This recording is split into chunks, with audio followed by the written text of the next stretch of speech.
ẹ bá wa wọlé lọ́wọ́ àdìtọ̀ tí a gbọ́ wá sí tó ṣe fún wa bí ìyàwó kó sáà kó tá a máa sọ fojú ẹlẹ́dẹ̀ fi sọ yóò ṣe bẹ́ẹ̀ lóòótọ́ o àwọn olówó wọn náà máa sọ ọ́ their hearts. Masọ́ọ̀lẹ̀ àti ìkọ́ni tá.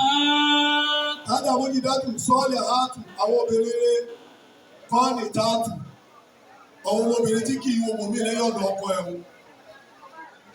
Ọjà tọkùnrin fẹ́ àlọ́dún obìnrin ẹ̀yin obìnrin ẹ̀yin ní láńlẹ́dì ààrẹ ti ṣọ́ọ̀bù lọ́wọ́ yín.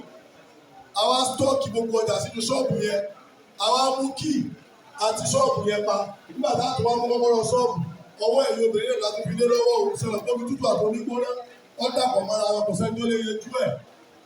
Ẹ̀yin méjèèjì obìnrin yẹn ni mú jìkọ́ gbìyànjú kó jẹ́ fọ́kọ́ o.